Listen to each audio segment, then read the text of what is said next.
All right, we're live.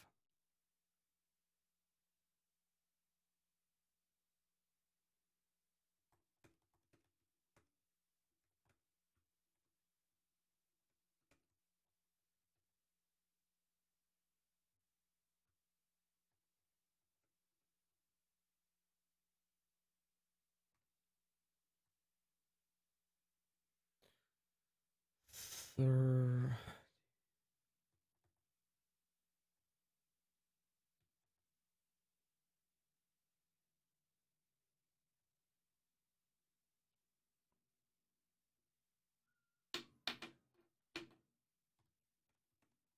All right, hey everybody. Let's let me make this post here.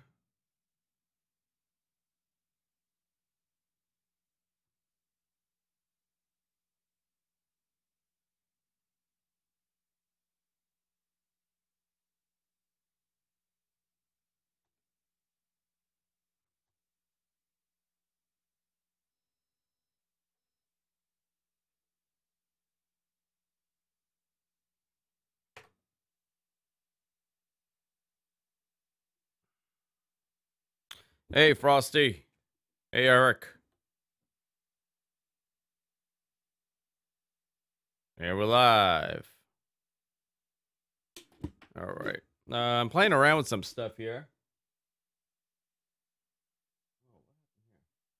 So I've been playing around with this camera. I know it's crooked, it's not even, but this is something I want to kind of bring back. I have another Canon here. I have an 80D that I got working with our setup.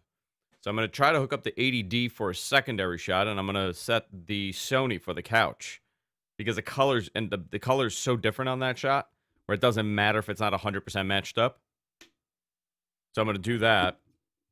I also got to fix a lot of this lighting issue that I have in the studio. The lights that I got, those E-lights that I love, are not saving. So when I turn it off, it's going back to its default, whatever it is. So I got to do that. Actually, I'm sorry, it's the LifeX lights, not even the E-lights. My old LifeX lights. Oh, there we go. That's so much better now.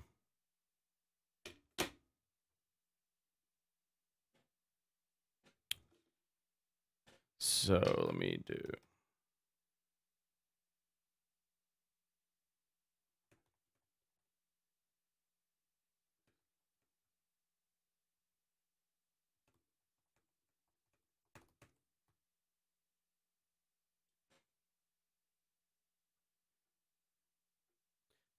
Do you think Paul forgot?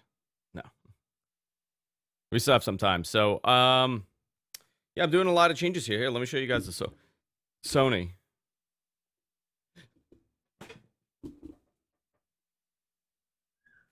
Not the Sony. I'm sorry. The Canon. I absolutely love this Canon. I got a whole bunch of lenses. Got a 24 millimeter. I got a 50. I got an 80, and I got the stock one that came with it, the kit lens. But this is a phenomenal camera, and I never use it. I barely use this thing. I got it for Jess because she wanted to shoot with the kids.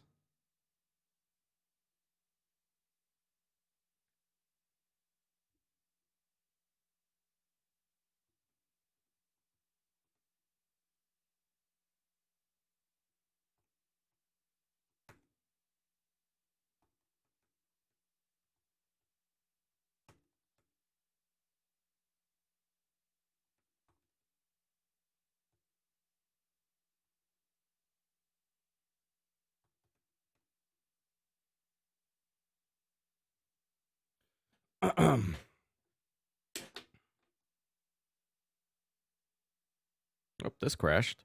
That's so weird.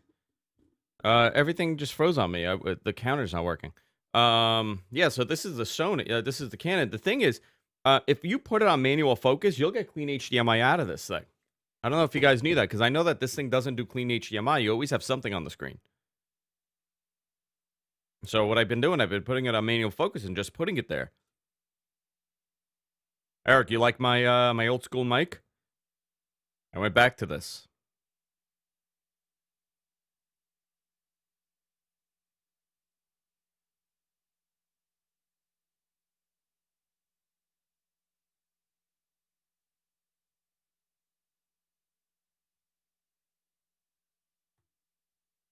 There we go. You gotta hold on. Uh-oh, this is not good. Can't see the chat. Do test.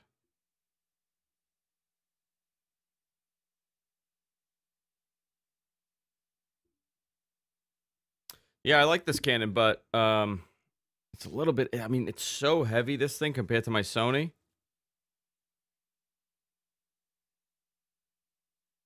But I've been playing with this, and it actually, I need to mount it. I ordered the new HDMI cable for this, because I ran out of them. These things are made so cheap, those, Amazon HDMI cables. And we're using it in a way that it shouldn't be used. So,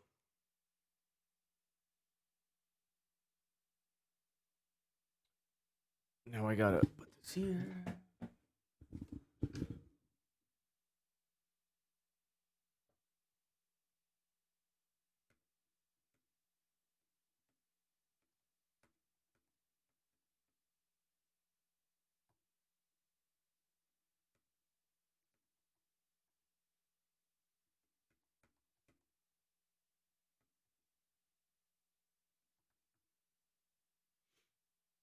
Okay, perfect. So now I'm seeing a chat.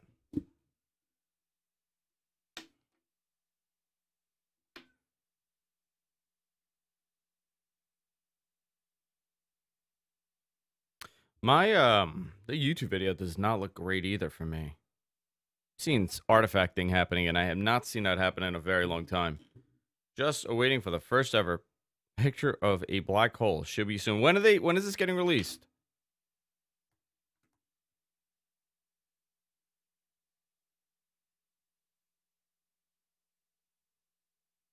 What if it's terrifying? I mean, I'm sure it'll... Are they doing like an artistic rendition of it? Are they filling in the colors?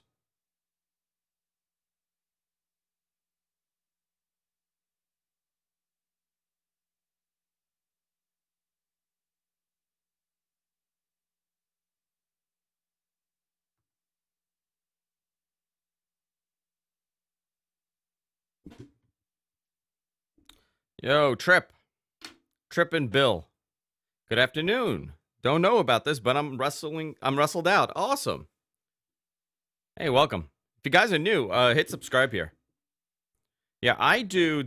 I know a lot of you guys from Admin are coming over, and people don't know that this is my main show.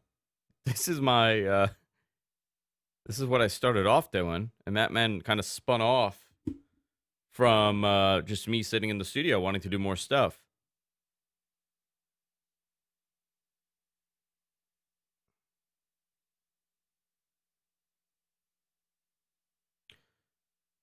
I gotta make dinner tonight. I got a lot of stuff going on.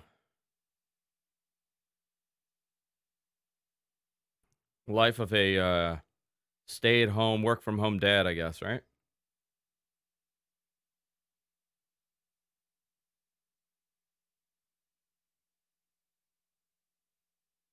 All right, Paul needs to reboot. And we are live. Post.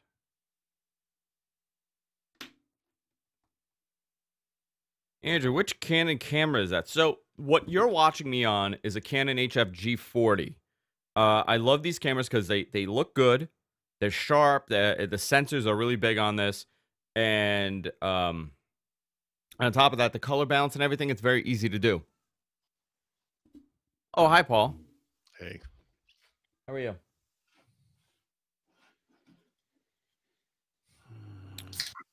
So the Canon I'm talking about here is a Canon 80D. Talking to, not you, Paul. I'm talking to the audience. It's a Canon 80D that I've had for a while. My wife uses this, but in the meantime, I'd love to incorporate it in what we're doing here in the studio. And I figured out a way to incorporate it where I could get clean HDMI out, which is always a problem with these Canons because they don't have that. The trick is if you put it on manual focus, you'll get a clean picture out. You just have to, set the focus yourself, which is pretty easy to do. Hi, Paul. Hey. I may need to leave right at 2 today. Okay. No problem. I have a shitload of stuff. Are we on We the are. air Yeah. or whatever? You want to message me? Yeah, it's all right. I guess I don't have to explain it. It's just a lot of stuff going on. All right. The streams are there. We could begin when you want to begin. When you're ready. Yeah, we can, let me just. Sorry, I'm a little discombobulated. No problem. Let me see. Did this automatically go out my tweet? Did the tweets go out? Let's see. Hey, Eddie Potatoes. I'm making potatoes tonight. That's what I'm making. Potatoes, and I'm making chicken. Why did I just click on that? Yeah, I really like the username Frosty Winnipeg. It describes the area so well. All right, I got this going. I got that going. I had no idea, but I stole the title of this today's show, Living Life on the Edge. And you guys apparently did a show called Living Life on the Edge. And you made a posting, Living Life on the New Edge.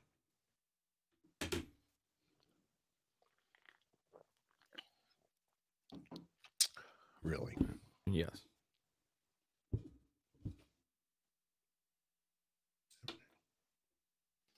Alrighty. Okay. Sorry about that. No worries. And let me see what our ads are. We got 2 ads. We got Hover. We got Storyblocks. Perfect. All right, Paul. I'm going to begin. I'm going to mute you. Do you want to... Oh, can we talk about the AMA, or are you done with that? Yeah, no, I'm going to keep working on it after we're done with this. Okay. So. All right, so we'll talk about it on the show. Perfect. All right, we'll begin in 3, 2, and 1. What the Tech is brought to you by Storyblocks. Storyblocks Video gives you studio quality 4K stock video without blowing your budget. 2 words, unlimited downloads. To find out more, go to storyblocks.com/whatthetech. Hover. Find a domain name for your idea. Go to hover.com/WTT and get 10% off your first purchase. Again, that's hover.com/WTT. Hover. Domain names for your ideas.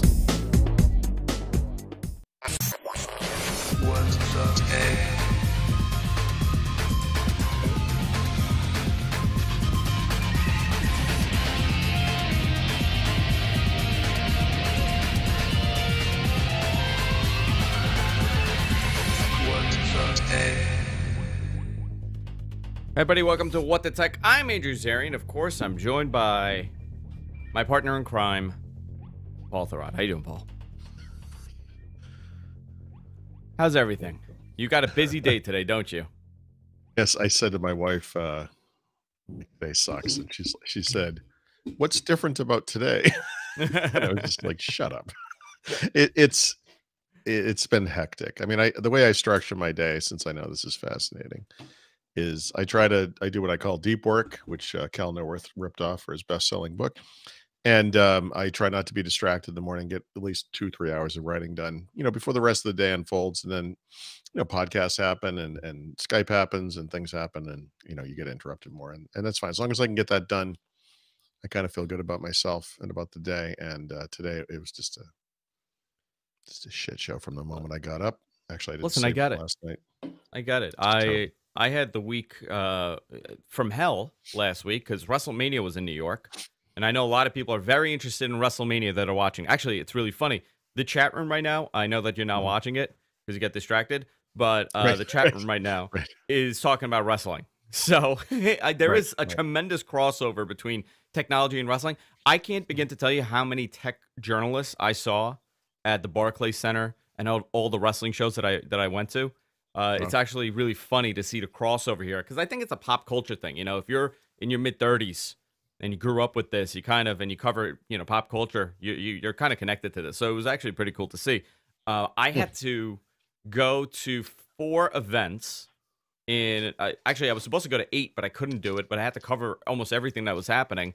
And the only thing I didn't go to was MetLife Stadium for WrestleMania. That's the only event I did not go to, which I'm so glad because it saved me from losing my mind. But I understand the hecticness of life sometimes. Yeah. But, and then you have moments that you have nothing to do. It's wild.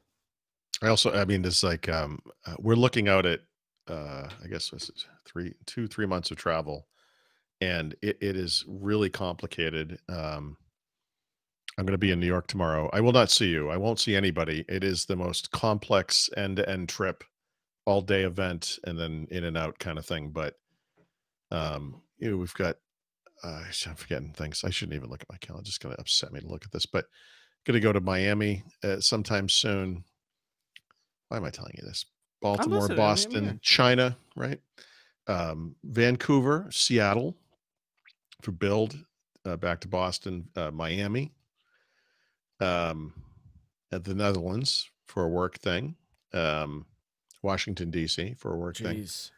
And that's now I'm at the middle of June, Yeah. right?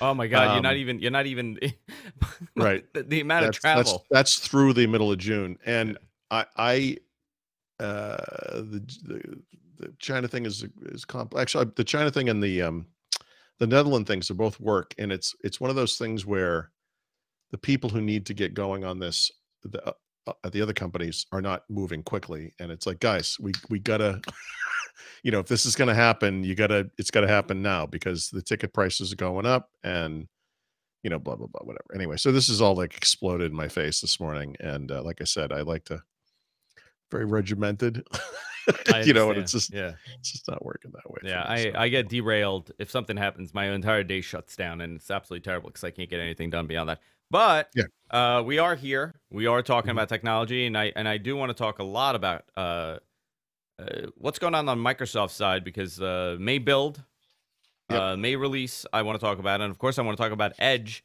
Mhm. That we named the show "Living Life on the Edge," and I think almost every other tech podcast is going to be naming that if you're covering this because it suits it Yeah. so well. This it. Um, Right. what's the latest with this? Because you've been using it regularly. I Mhm. installed it. I have not begun to use it regularly. I played around with it a little bit. I Yep. kind of want to get your opinion of this because the amount of emails that I received last week about people that are Edge users that like Oh, Edge the current way, I was yeah. actually, and also I was very surprised by Right. the positive feedback regarding Edge in its current state from people, That's nice. and they were not really welcoming to Chromium. Oh, I'm So sorry. I thought you said okay. Oh, that makes sense. I got you. Okay. Yes. That I'm not surprised by. so I want to get your opinion of this. Long, Mhm. you've been using it for a little bit. What do you Yep. like? What do you not like? Yeah. So I've been using it probably 10 days, maybe a little under 2 weeks, something like that. I'm first of all, I'm a Chrome user. So because of what I do for a living in part, and in part, I think just because I am who I am and I'm interested in technology and I just kind of like this stuff. I always evaluate new browsers when they come out. Right today, for example, Opera announced Opera 60. Took a look at that. I'm always interested, and it could be mainstream browsers like Firefox and well, Chrome. I'm already using, or it could be things like Brave, which are kind of a little out there. And I'm interested in this stuff. And so with Microsoft Edge in particular, because it has always shipped as part of Windows 10, you don't really see a new version of it until a new version of Windows 10 comes out. So twice a year, I take a look at Edge again, with an idea, a notion rather of kind of knocking off, if possible, the things I don't like about it with each version until I get to the point where I can kind of use it. That's been complicated by the fact that Microsoft is dropping this product and they're recasting it now as a new application based on Chromium. So it's going to look and work a lot like Chrome. And like I said, as a Chrome user, I mean, I am a Chrome user. I have many reasons for using Chrome, whatever. But um, to me, the new Edge is very natural and familiar. And there are a couple of compatibility issues. In fact, you'll remember one of them because a couple weeks ago when I first tried doing we used vMix call for this podcast. That's one of the things that's not working in the new Edge. Although maybe I should have tried it in the latest version. I actually didn't think I'm to try curious it. because WebRTC is a very finicky thing. Mhm. I have difficulty in Safari to use it, and in Firefox to use it, and even in Chrome to use it. So sometimes it works, sometimes it doesn't. Okay. I'm curious to see if they found a workaround. I can't imagine WebRTC being a priority for them at this moment, you know. Well, But who could say? I don't. yeah, Yeah, I don't know. All I know is it didn't work. So I've had those things. One of the other things I sort of remember from the original leaked pre-release version I got was that you go to the Xbox.com website. I'm looking at I think it was an Assassin's Creed game that had just like a remastered version of one of the older games that just come out. And because it was a rated mature of some kind, I had to type in my birth date, and it would accept that, and then it would flash the screen and it would go back, and it would never let me past that moment, whereas it worked fine in Chrome. And so I can't explain these things, whatever. But I will say, since then, using the shipping, pre-release version, I'm on the Canary channel, right? Meaning it's supposed to be updated every night, although I've seen no evidence of that. The only other thing I've noticed from a compatibility standpoint is Grammarly is not working for me. And that might be Oh, interesting. because I installed the wrong one, right? There's the extension that Microsoft provides in its store, and then there's the extension that Google provides in its store, and that works in the new Edge. So I'm gonna have to figure that one out. I don't have an answer to that right now, but aside from those things, it looks, works, and basically is Chrome, right? Which is for all the good and bad of that. And I'm fine with the UI. I'm fine with the functionality. Obviously, the web rendering is excellent. The memory usage, resource usage can be a little high. It's funny to me, like yesterday, I was trying to put a stop to this, but every Microsoft focused nerd on earth installed this thing and said, wow, this is a lot, faster than Chrome. And then they CC some guy from Microsoft because they want to get it retweeted or whatever. And it's like, guys, you just installed the browser. Of course it's not, of course it's faster. It's not loaded down with extensions yet. You haven't synced any of your data to it yet. It is absolutely just as big and heavy as Chrome. There's qualitatively, it is absolutely as big. So maybe Microsoft will fix that. They have a list of all the Google stuff they did not include in the browser, and I'm sure some people will point to that and say, see, it's going to be smaller or lighter because of that. But they're also adding in their own stuff, guys. Like Yeah. all the sync services that they got rid of from the Google side, they're adding on their side, and there's all these features to come. I wouldn't look to this as an answer to the thin light browser for low performance computers. It's going to be like Chrome, but I think that's fine. I mean, I think it's fine. I like it a lot. So I switched to this thing as my daily browser basically on day one. And And how'd it go? Did you have any kind of issues in the first uh, couple of weeks of doing it, or are you just now it's like, no, okay, this is what I'm no, using? well, yeah. So the issues I raised earlier, I mean, those are Yeah. the little things I've noticed. It doesn't do well. So, it's like any new browser. Let's say you decided you're going to, switch to Firefox tomorrow for some reason. A couple of things you would want to do is go find all the extension you use so it works the way you want. You might want to customize the user interface. You definitely want to import the data, and that data could be your bookmarks, your passwords, the autofill data, and other personal data that like payment methods and so forth. And you can do all that stuff in the new Edge.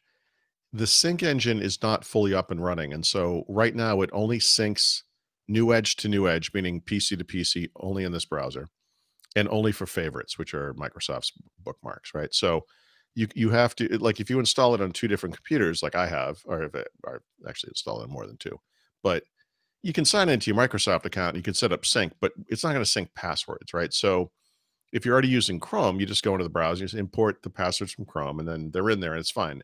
It's not syncing them, but they're in there. It's like a one-time import. So I guess if I add a new web service or something with a password and account, I'm going to have to, recreate that on a different browser or whatever. So it's a little thing. It's a beta, right? So that's kind of easy. There are a bunch of features coming that are kind of hidden right now. One thing you're going to Hmm. want to take a look at is that, in Chrome, they have the Chrome flags interface, Chrome / flags. We have that in the new Edge as well. It's Edge / flags. And from there, you can enable things like smooth scrolling. You can enable the dark mode if you're using dark mode in Windows 10. These are features that are just not in the browser UI, but they are actually available. Interesting. And maybe they're not completely Is it reliable. is Maybe it they're set up the same way, or is it a different layout? I guess it would be the same exact thing, right? the same way as Chrome. As Chrome. Yeah, the flags interface is the same. If you are an Edge user, right? So looked at, like, just looking at the browser window, it looks like Chrome. It's got the same like curved tabs, and basic UI is basically the same. But when you right click on something, when you open the the system menu up in the right corner, those menus are styled like Edge. So they have Edge icons, they have the Edge kind of text style. When you go into interfaces like extensions and settings, they don't actually look exactly like they do in fact, they look nothing like they do in Edge, but they also don't look like they do in Chrome. So they're kind of like new interfaces, but they're styled like Microsoft Edge type Hmm. interfaces. So they're vaguely familiar. Um, if you rely on Edge specific features, and there are actually a ton of them, right? The tab management features are a good example. The annotation features, the reading view functionality that works across web pages, PDFs, ebooks, and EPUBs today, not available. you know, there's a bunch of that stuff, and so the types of things that might cause a person to use Edge just aren't there yet, maybe in most cases, and so that might be a problem for people. But this is another thing. I got into this a little bit with a guy on Twitter yesterday because I think there's kind of an insular worldview that we get sucked into, which is in this case, you're a Microsoft guy and you want Microsoft stuff and you just like Microsoft. You might even still use Windows phone, which I think is a dangerous, terrible mistake. But whatever, that's your whole mindset. And so you want to use Microsoft Edge. And so you look at this and you think, well, this doesn't look a lot like Microsoft Edge. They need to fix that, right? Now, my response to that is Do they? actually, Do they? actually, right. So think about how Edge is actually used by like most people in Windows today. They get a new computer or they bring their old computer back up, they refresh it or whatever. And then they use Edge to go install Chrome, right? 65% of them do, right? Another 15 or 10% install Firefox with Edge, right? And then some of them install Opera and some install whatever. Only about 3.5% of the people using Windows actually just use Edge, right? Now, there are all kinds of reasons for that. Some of them are maybe psychological. They have bad memories of Internet Explorer. It's got an E logo. They think it's the same product. Some of them, maybe sometimes people actually use it and they don't like it. Maybe they don't like the way it looks. Who knows? But I have to say it is one of Microsoft's biggest failures on the desktop that they made a browser that was so bad that they taught people to find another browser, download Yeah. it, and install it. Yeah. Like that is an astonishing feat. The power of the default is a real thing. It is what drove Internet Explorer usage back in the day. I mean, think about it. Chrome is not pre-installed on any major desktop computing platform. There are only two, right? Mac and Windows and Mac, really. But both of those things have another browser, and yet most people, 65% of them, use that browser to install Chrome instead. You know That's what? astonishing. It's Curious astonishing. about this because I don't have the numbers in front of me and I can't remember. Yeah, What's the percentage of Mac users, of Mac OS yeah. users that actually install Chrome opposed to using I Safari? don't know. It's I'm not going to willing be to bet. 65%, but I'm willing to bet it's going to be higher, a higher user base of Safari users compared to Windows users that use Edge. oh, that's a fact. Okay. That's a fact. It is a tiny percentage of people that use Edge. I would imagine Safari on Mac could be 50% ish of all browsers. It's going to be a big number. Safari is a good browser, It's a very and good browser. Yeah. depending on how you do things, if you're not going cross-platform at all, if you're sticking in the Apple ecosystem, use Safari. It's safe. It renders things great. It works great. It got a nice minimal interface. It's a good browser. The problem for me and for a lot of other people is that it doesn't work cross-platform. So I can't really, I can't use it on Windows. I can't use it on Android. It's kind of a non-starter. Um, but when you bring up Edge, the new Edge, it looks like Chrome, and I actually think, like psychologically, and, as a obviously as a non-professional psychologist or psychiatrist, um, a lot of people will come up and they'll say, "Oh, I already have it." Like the fact that it looks like Chrome may in fact be a selling point for this product. I also think that if you know what you're doing, and a lot of Mac people I think would fall into this category, I do believe there is a market for something that is essentially Chrome with all of the Google stuff stripped out of it, right? Some of the Google stuff is useful. There's some account sync stuff you get that kind of happens automatically through the browser, but you know what? You can do account sync through other browsers. You just sign in. I mean, I do it now in the new Edge. I've done it in Firefox. I've done it in Safari. And that Um, account sync though, it's becoming a mhm. little bit because the browsers have gotten so good at kind of having all your passwords and syncing everything together. Yeah, yeah, yeah. You're kind of having to choose an ecosystem rather than being able to jump back and forth. On my phone, I don't use Chrome. I don't Right. use the Chrome browser on my phone. I use Safari. So some stuff is always missing that I would have on Chrome because that's what I use Yeah, but daily on the on funny my thing is, computer. here's a little tip for people, right? So, I just described the situation with the new Edge today, meaning that it doesn't sync anything but your bookmarks. I'll call them bookmarks because everyone else does. At some point, you'll be able to save, or rather, sync passwords, which I think is one of the more important things, and then some of the form autofill stuff, which is obviously important as well. You can do a one-time import of that stuff and get that. So, for example, if you use Chrome on the Mac and you use Safari on your iPhone, whatever. The way to get that stuff between the two is to, on the Mac, install, well, you already have Safari. So go into Safari, import all your data from Chrome, and that will sync through your iCloud account to your mobile device. And then you'll have Hmm. it. Now, yeah, I'm sorry, it won't sync. It will do a one-time, one-way import, right? If you later change a password up in Chrome or you add an account up in Chrome, no, you're not going to get that. But you could just, once a month or something or whatever the time frame is, go in, import, just uncheck everything except for passwords so you don't get a bunch of duplicates and you'll get it. I mean, you can do it. Or by the way, you could use a third party tool, right? You could use LastPass or 1Password or one of those kind of things for passwords. Are you But using any of those or no? no, I no. So I do use Chrome for that. I looked into doing this. I temporarily did do it. Brad uses something called One Password, I guess. I tried that. And there's a complicated reason why I'm experimenting with this, but it basically has to do something with if I were to use Edge on desktop and I wanted to use Edge on mobile, could Edge be used as the password manager in Android? And the answer is yes, it could. I don't believe that it is designed to do it that way today because you can actually replace the Google Sync for that stuff with a third party product. Anyway, that was a little far afield. Sorry if that confused anybody, No. but no, the answer is no. I use Chrome.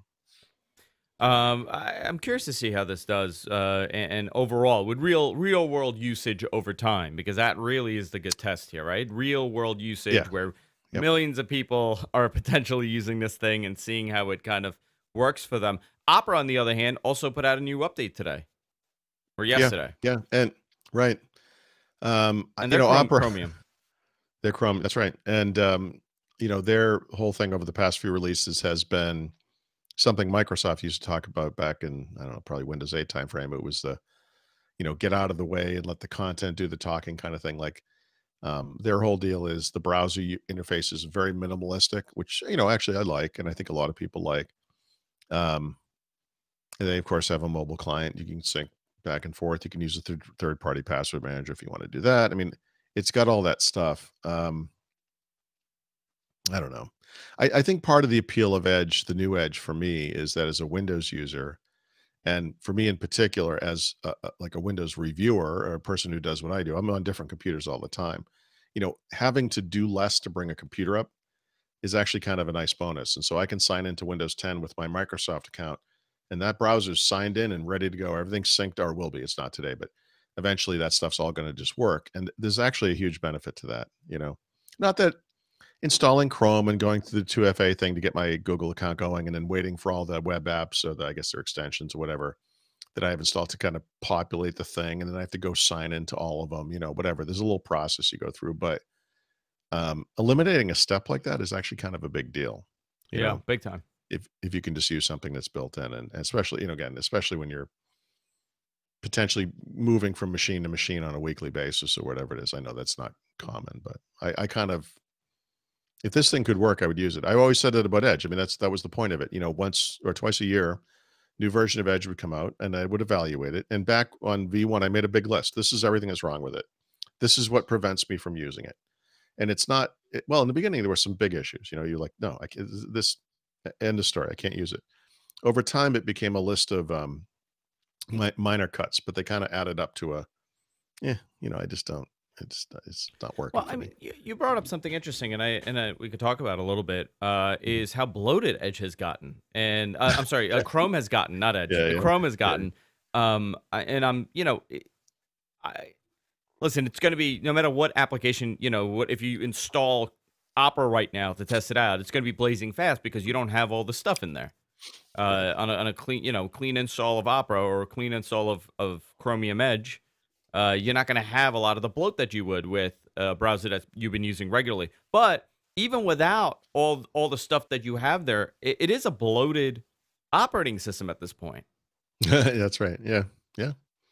Uh, Yeah, I mean, it is literally an operating system, and, uh, so now we have it in Windows, right? So, yeah, it's an I mean, I uploaded have operating found system. That's how I feel because that you do all your work in yeah, Chrome. And that's probably why it's treated that way. It yep. got bloated. It's very interesting. Yeah, Edge isn't gonna solve that problem, unfortunately. I mean, and again, I'm fascinated by people who install something new and think it's faster, but having used this thing for, a week, 10 days, whatever it's been, I've witnessed the massive slowdowns. I've seen massive resource usage. I've had to shut it off, turn it back on. Just it's in beta, right? I'm not complaining about the quality of what Microsoft's done, nor am I complaining about the move to Chrome. I think it was the right decision, but don't fool yourself. This is not Chrome done right. This is Chrome done the Microsoft way, and that may correspond with some people's feelings about Google in their life, and Microsoft has turned off an incredible number of Google services or whatever, Yeah, Google very tracking interesting. and so forth. Yeah. Yeah, it's all interesting. Guys, I want to continue this, and I do want to talk about my experience with the iPhone XR, the 10R. Sorry. I feel like it should be XR at this point, Paul. Can we just call it the XR? Can we, Just could they can not we? use Roman numerals in this Could one they? product? I mean, Could like, they not do it? seriously. My brain has stopped. Before we continue, I want to talk about our great sponsor, and that's Storyblocks. I love these guys. You can head on over to storyblocks.com/whatthetech to learn more about Storyblocks videos. We just started using Storyblocks because we're changing a lot of our graphics here for all the stuff that we're doing. And I know as a content creator how expensive it could be when you're searching for the right stuff. The thing about Storyblocks is that, and what makes them different is that it's the first place that creators could go to find amazing content for a fraction of the usual cost. They provide 4K video, 1080p video, whatever you need. And their unique subscription model allows members to save while the artists are earning more, which I could definitely get behind. They also support the latest formats like VR and 360 video. And they provide all the building blocks for your amazing, amazing content that you're creating. They have a great plan, which I really like. It's unlimited downloads, which goes a very long way. If you want to try something out, you don't have to be afraid of it not working for you, and now you're out of whatever you purchased. Some other services offer you the ability to download one thing, and that's it. You're done, which is terrible. They give you access to high-quality 4K stock videos without blowing your budget, obviously. And you could do a lot of stuff like After Effects templates. You could do audio. You could do images. You could do all the things that you need in one stop, which is amazing. Here's a great example. You're looking for some sort of aerial drone photo of the Statue of Liberty because you're doing a video on New York City. Bam, they got it. Super easy. This is actually a great service, and I'm very much behind it. I'm very much behind a company that kind of allows content creators to mix and match and see what they like. And this is a cool thing. Let's say you want to post this. That's it. You could post it. You're not going to get a takedown notice. Which goes a long way. Trust me. I've had it happen to me. Storyblocks.com/whatthetech. Next week, I'm going to have a sample of what we're working on. I was trying to get it up and running today, but I was slammed last week with content that I had to work on. So I did not get a chance to do that, unfortunately. But I'll be able to do that next week. And I'm going to post it so you guys can see how it works. I absolutely love this. All content is royalty free for commercial and personal use. And there's new content each and every week. You can go and check it out. There are clips added all the time. Storyblocks.com/whatthetech. Paul, I want to tell you about my experience with the iPhone XR. Okay. What were I you using before? You're using like a 8 Plus still or something? So yeah, no, I have the 9 Plus, right? That's my everyday The phone that I 9 Plus? use.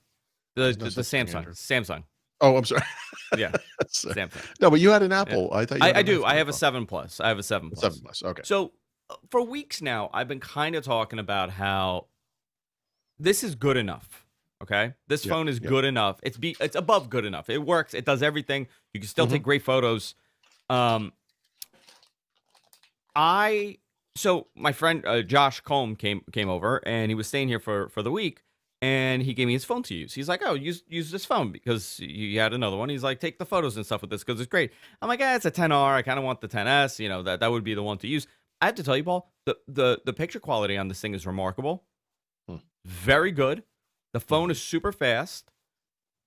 That is a good enough phone for anybody to buy.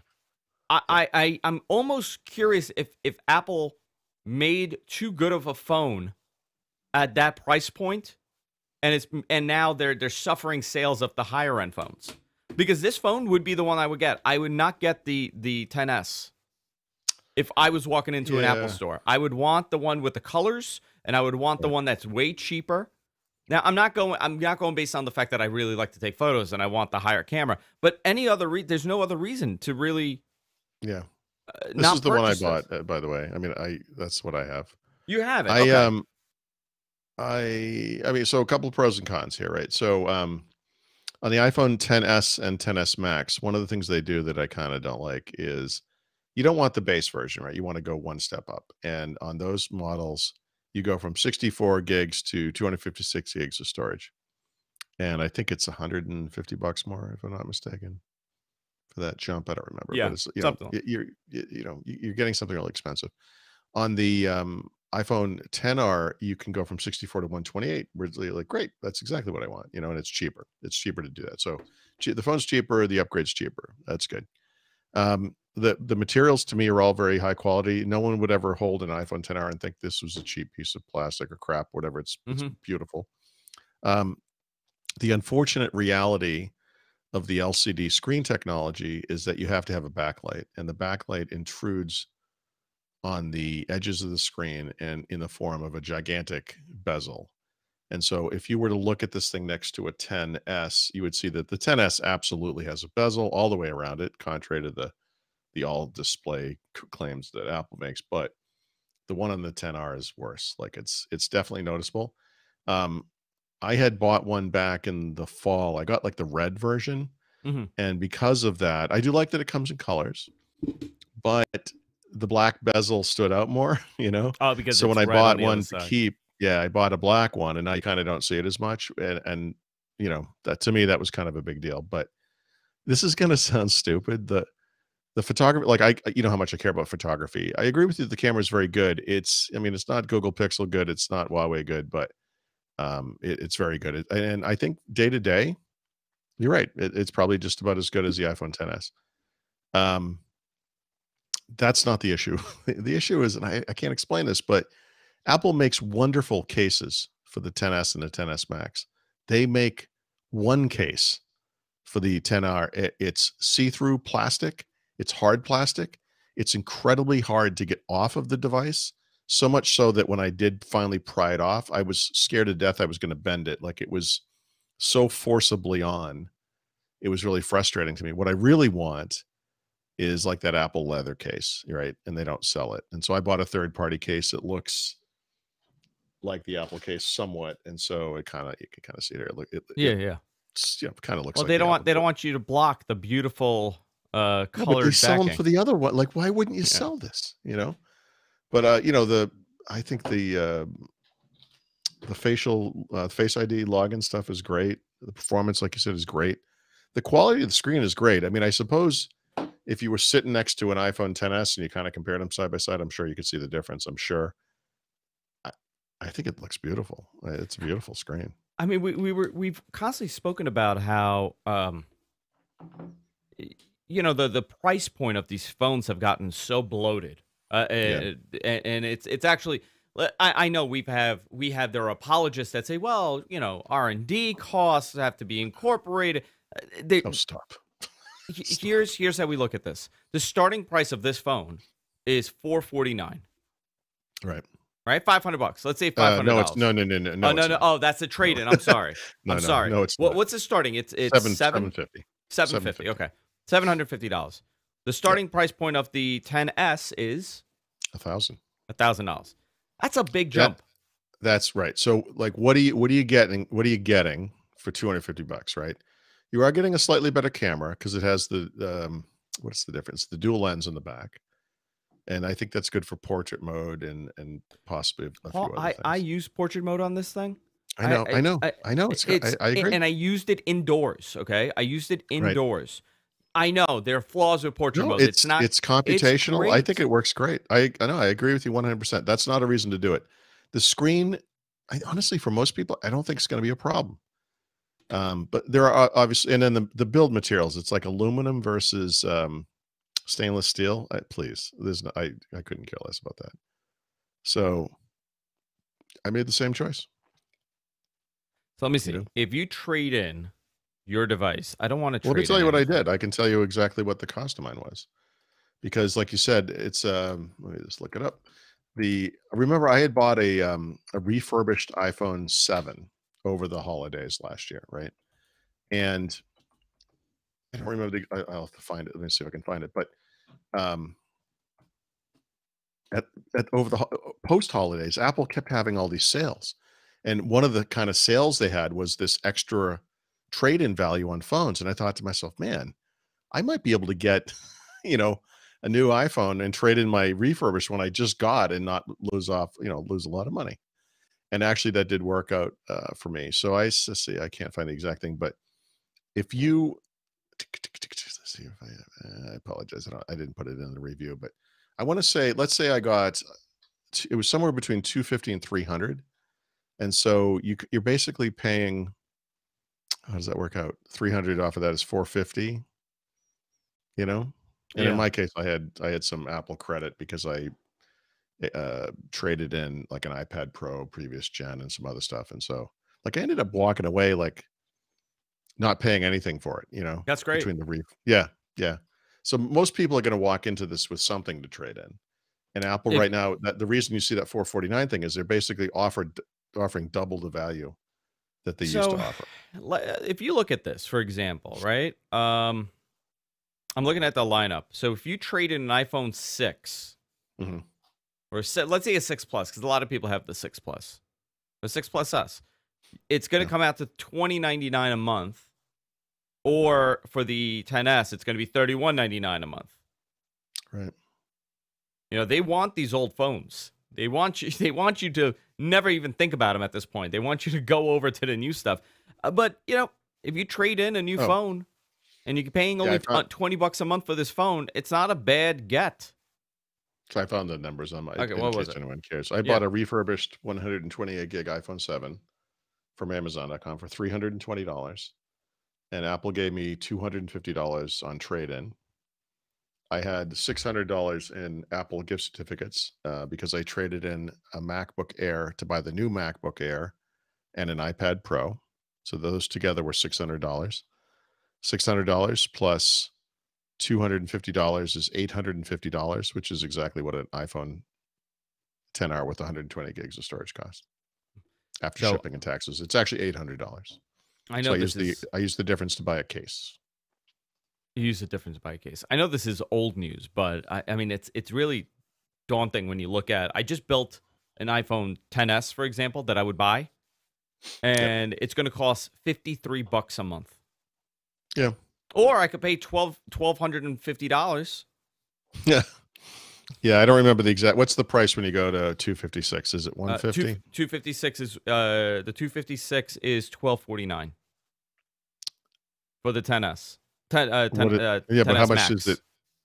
I mean so it's $150 more. Yeah, it's wild, man. Yeah, that's really expensive. So I did use it, and I was very impressed by. I mean, everything that you said. Essentially, it is the phone to get, and I would love to see a comparison of the numbers of how many people are buying this compared to the 10s.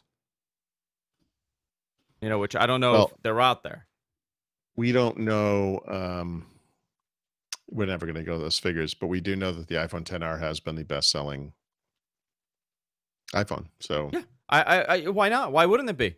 yeah, It's everything that the other one has, except for a couple of little details they that got to most make people don't cases. I care. don't understand why they don't make cases. It's crazy. They don't want you to have a case. They want you to walk around with it without a case and bang it up, and then you go in there and you buy a new one.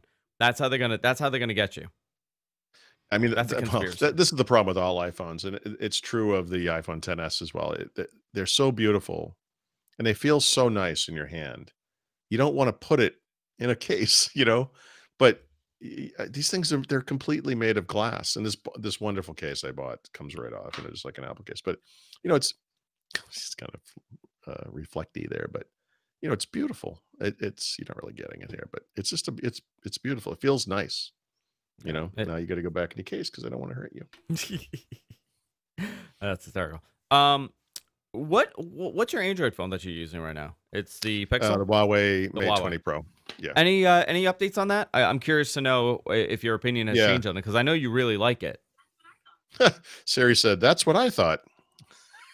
For some reason. Yeah, so after I reviewed it, whenever that was a month or two ago, I went back to the Google Pixel specifically to see if, you know, I thought differently and, whatever. And I missed it. And so I've gone back to the Huawei Mate 20 Pro. The photography is fantastic.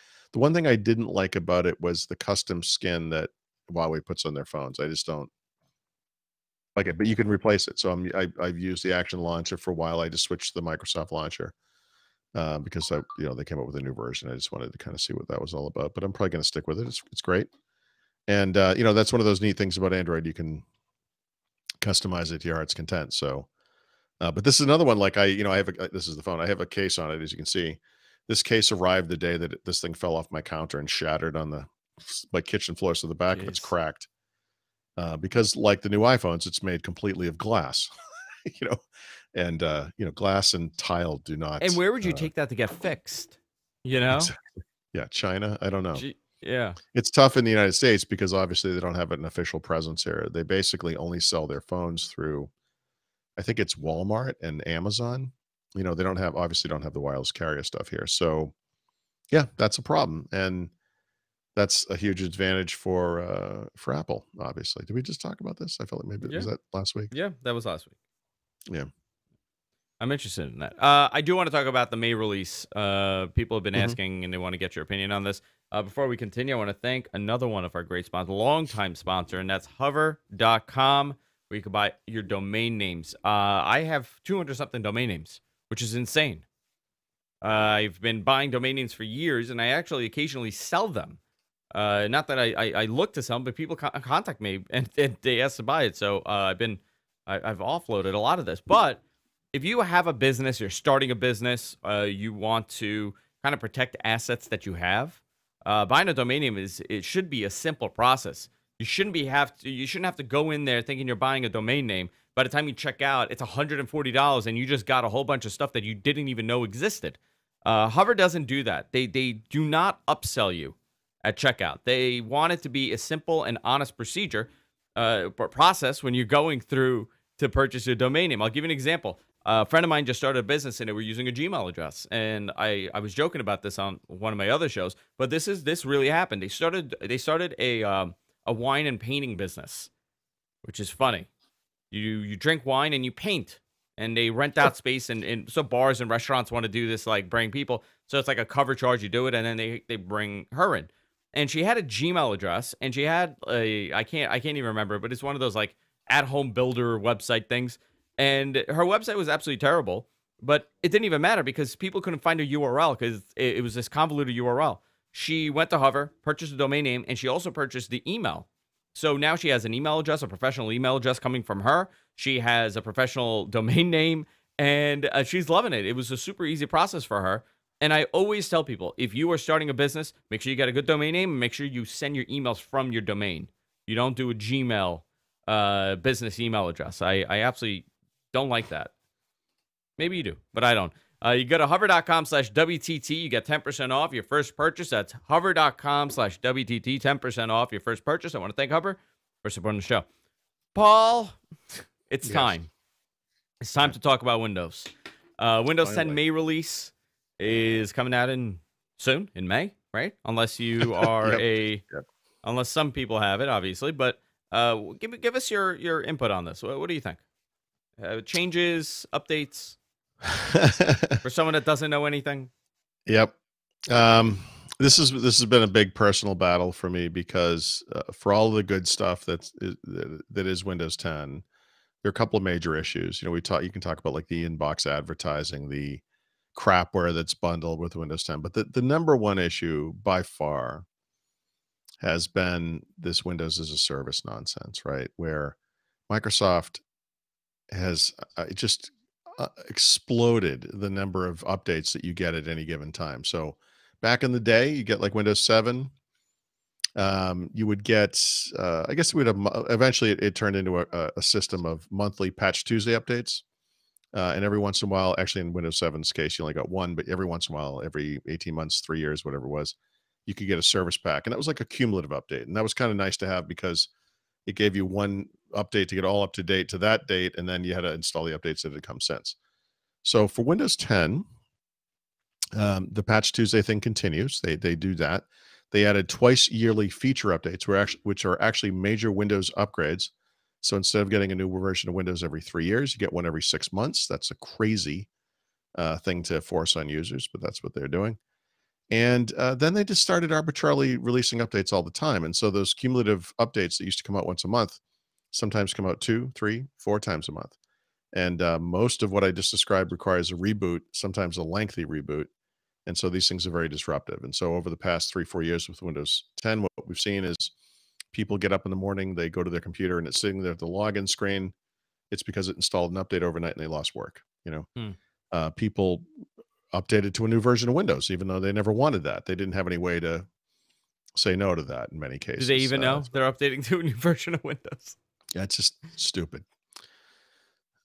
So I've fought Microsoft on this for actually about 4 years, almost 4 years now. I think it dates back to about July 2016. So we'll say it's not quite 4 years, but and there are two.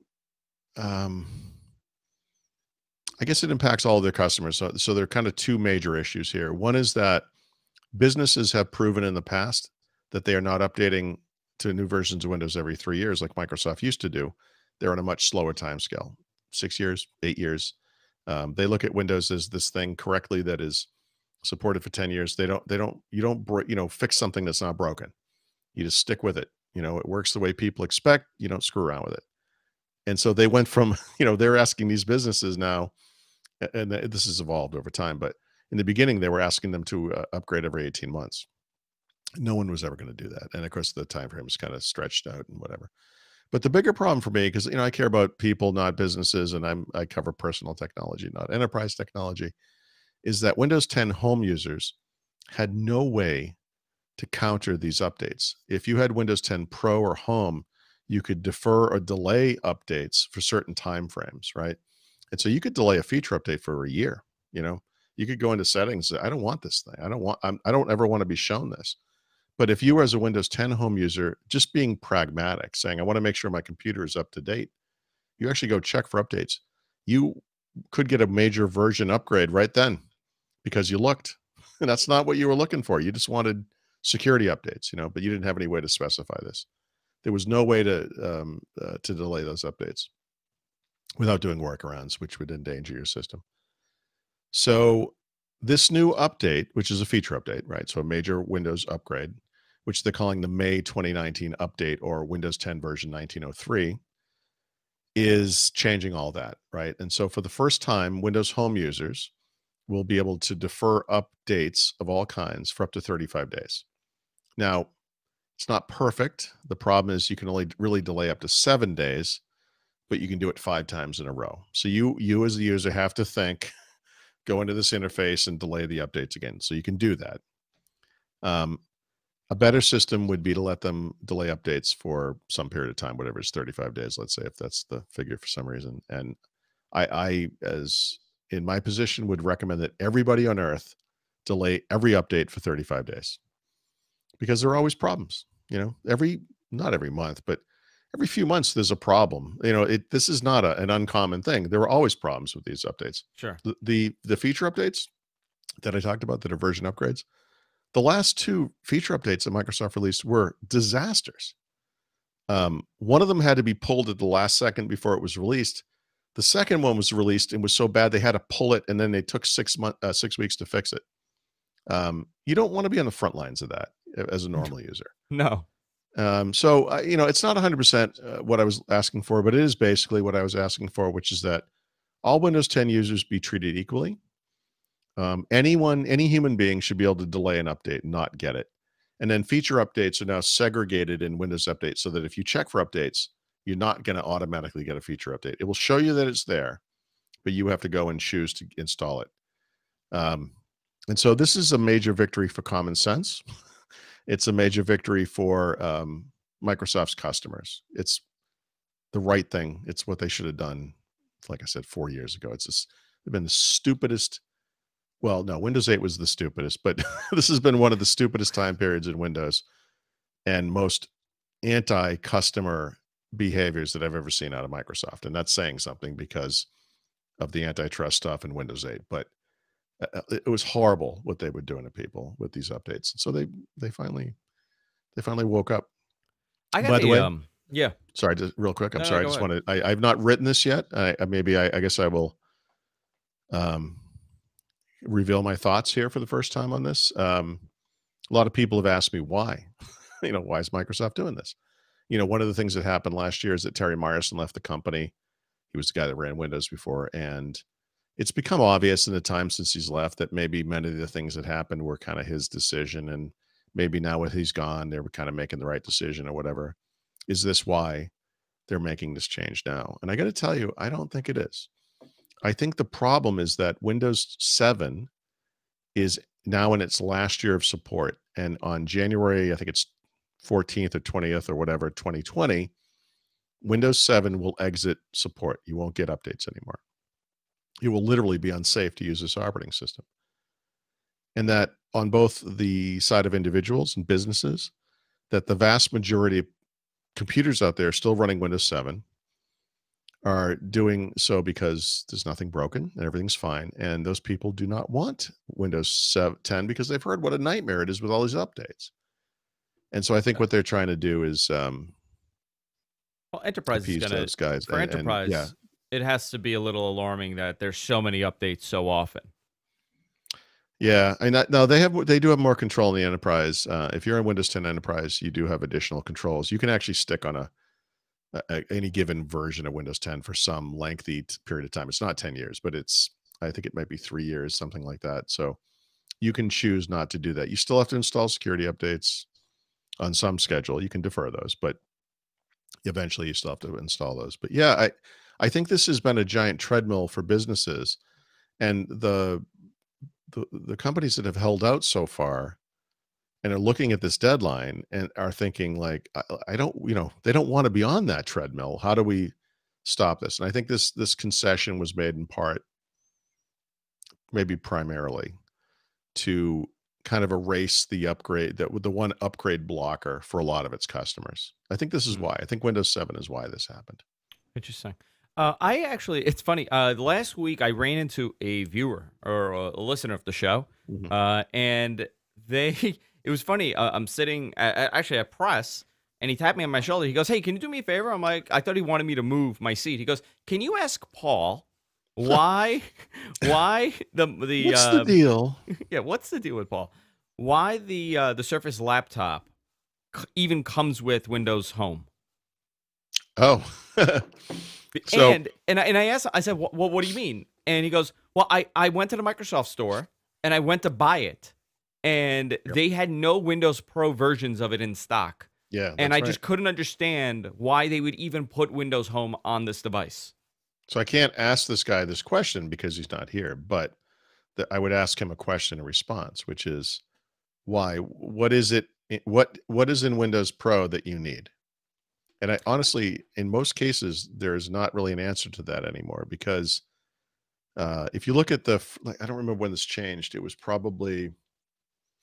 might have been Surface Book 2 was the first one, but Microsoft two things happen simultaneously and are in the same year.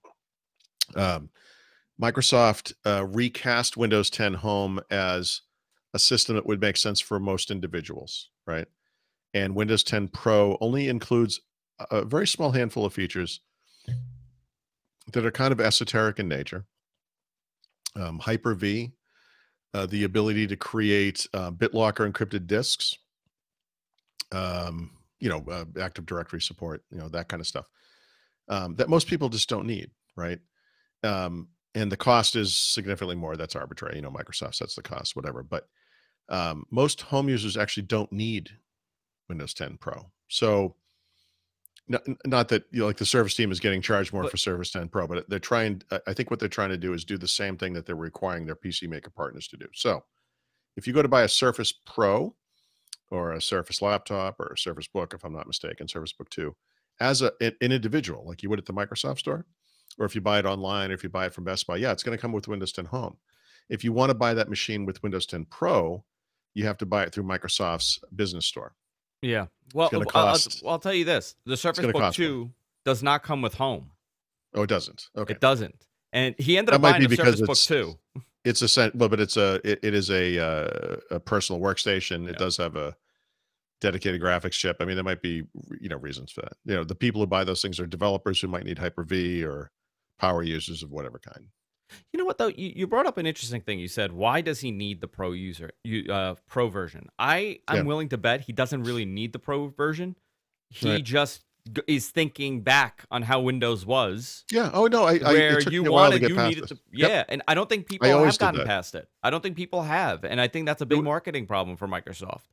Yeah, I think part of the problem is that the other one's called Pro, and I think a Yeah, lot of people think like I'm a pro. I mean, why don't I have the Pro? I'm not.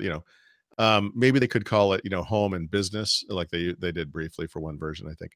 And maybe that would make it feel better for people or whatever. But we didn't really see a lot of this. But I don't know if you remember this. I think it was a year ago, January. Brad had gotten a hold of a bunch of internal Microsoft documentation about how hmm they were changing the SKUs, and there were going to be kind of like premium versions of Home and of Pro, which would serve specialty markets. And so the Pro version has appeared. It's the workstation SKU, and that's for machines that have tons of memory and many processor cores, like essentially true workstations. And then on the Home version, the premium, the premium upgrade or whatever it was called, was going to be for gamers who likewise had multi-core things with multiple graphics cards and whatever. And so those things would cost a little bit more and would have additional capabilities that most people wouldn't need. But you can go back in time to Windows XP. Let's say Windows XP when it first launched had Home and Pro, and Microsoft has always kind of had to make this arbitrary line in the sand. There was it's kind of hard to remember this, but if these interfaces actually they're still in Windows. If you open like File Explorer today and you right click on a thing, like I gotta find let me just find a folder, and there's two things in here you'll see. There's for sharing, right? Let me just see, make sure that's true. Because this used to be the old Home Pro thing, right? So yeah, there's a share. No, it's different now. Sorry. What you want to do is like share it over the home network. So there's like the sorry, I can't even find it in my own thing. Um,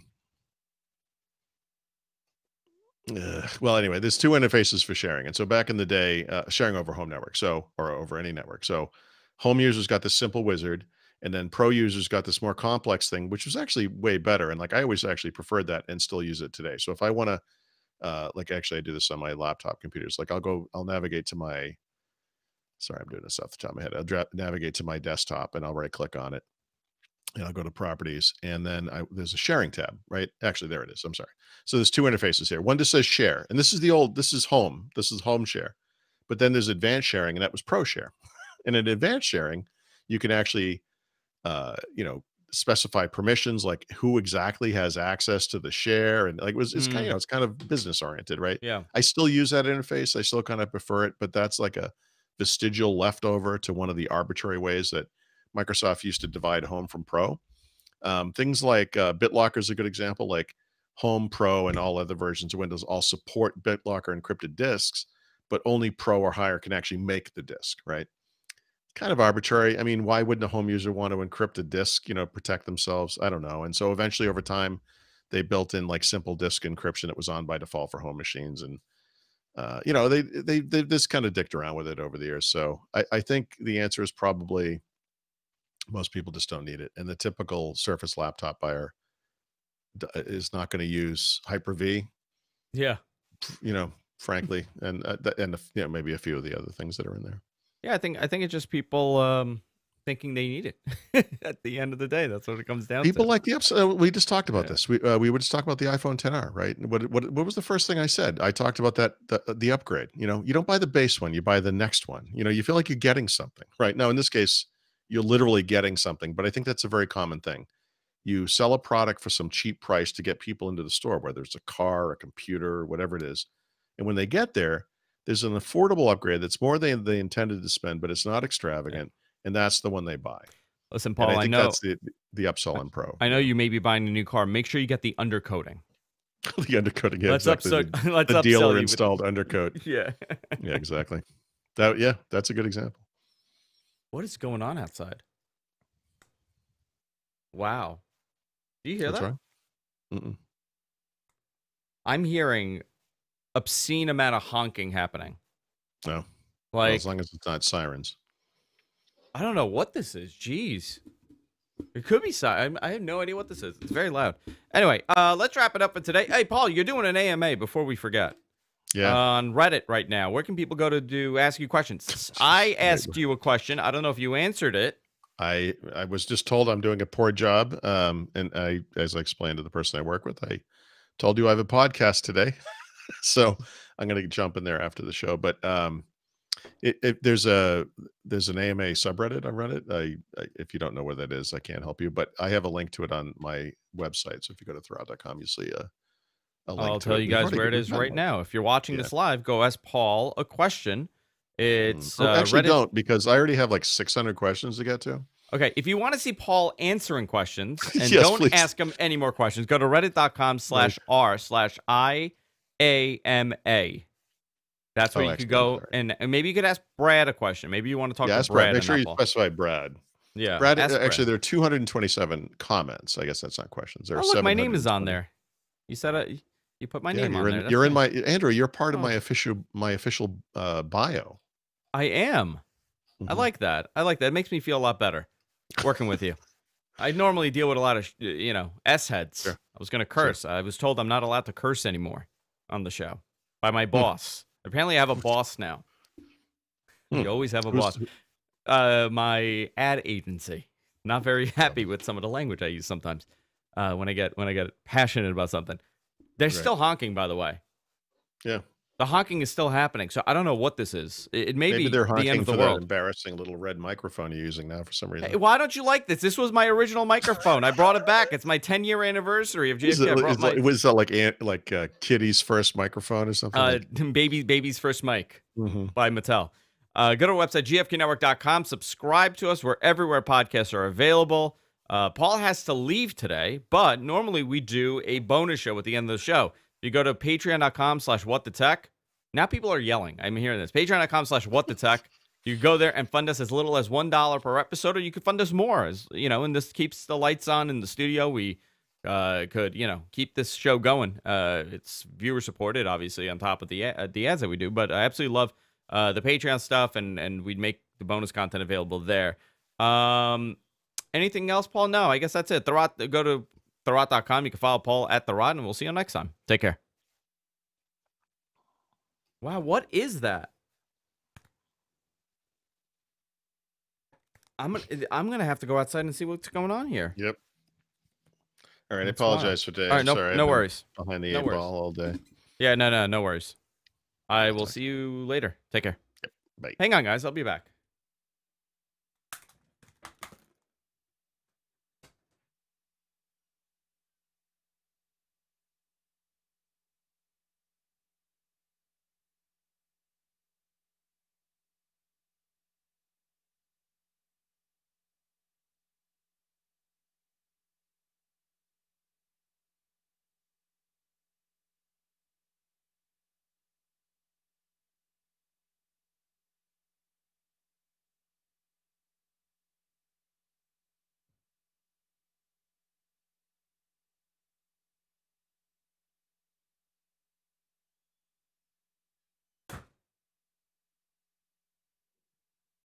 That was weird.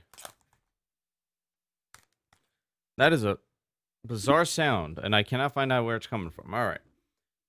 All right, guys, that's it for this week.